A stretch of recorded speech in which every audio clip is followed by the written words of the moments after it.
Hey, what's going on? Just a little tip for you guys today. I don't know, it just came to my mind.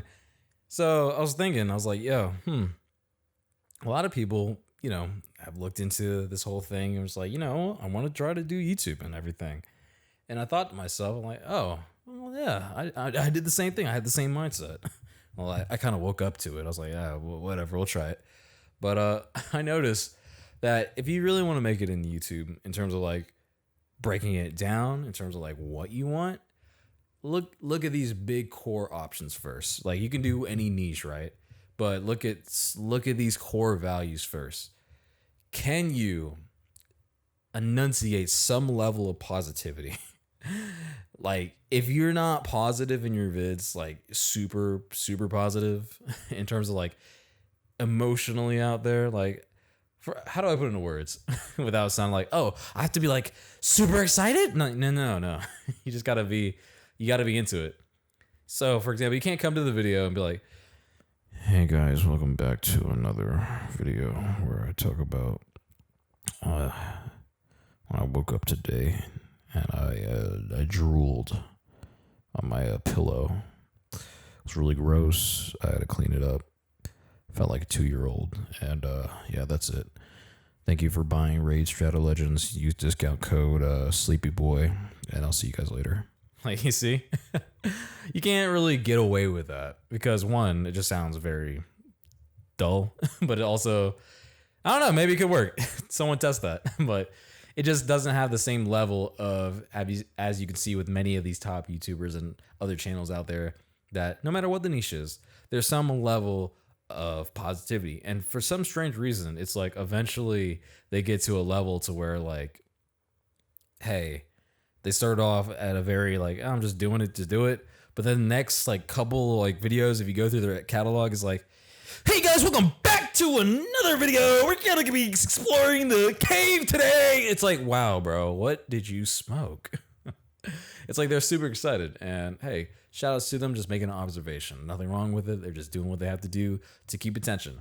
And if you're looking to start this, consider that, like really be into what you're doing. So that way that people watch it, they can sense that, oh, you genuinely are like this. You genuinely care. You're genuinely into it. So if you're genuinely monotone or genuinely sad, people might tune in for that. You just got to be super about it. You can't just be like, if I were to just turn up the energy levels and be like, man, I just can't wait. Golly gee, it's really been great to sit here and really just think about how important it is to be a part of your lives. Like,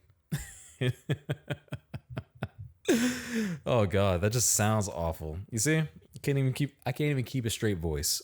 So yeah, be very genuine. I guess the number two would be like, first was positivity. And number two is, really look up like what people are into. I know it sounds bad because I'm like, oh, don't worry, sweetheart. You can do whatever you want. But that's just generally not the case. Well, let me take that back. You can do whatever you want. Just make sure you know what audience you're bringing into that party. For example, if you're going to be, I don't know, criticizing, the word is, of other people on the internet, make sure you know you're going against certain fan bases. So people are going to attack you back. So be ready for that. And most people that are going to watch your content are generally within like people that care about that stuff. So whatever their demographic is going to be your demographic. So if you're attacking people that, I don't know, play games, you're going to get a bunch of 15-year-olds to late 25, 24 at most, 30 if you're creepy. You're going to get those type of people to come fighting their battles or fighting what you said or agreeing to what you said and, go back and forth with each other. That's what's going to happen. So if you're doing that, make sure you're doing something that, people care about. And I know it's rough. I know a lot of people are going to be like, well, okay. All right, tough guy. You got all the tips, huh? All right. What if I want to make a video of me, burning down some anthills, huh? What if I want to do that? Now, your audience is going to be very small. It can happen. People will see that.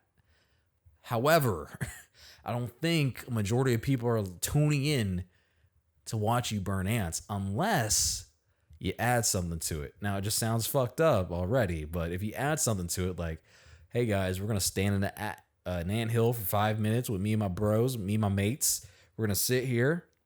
I'm going to light them on fire. And whoever stays there the longest, I don't know, do something Mimi. It would be like, hey, you win $10,000. Hey, you get a free meal. Something like that. And people will tune in just because it's more of a challenge factor. And who doesn't like a good challenge? Any human likes a surprise, a challenge, something they're not expecting. So, there you go.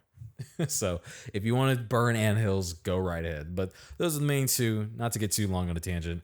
Be very enthusiastic about what you're doing. It doesn't have to be like super positive. You can just be genuine, like you honestly care about what you're talking about. And then, of course, when you're doing it, recognize your audience and pick something that people are actually going to care about.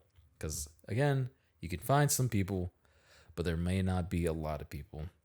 In fact, this might be a part 2 because I think I'm really enjoying this talk right here. So I'll end it off here. I'll see you in part 2.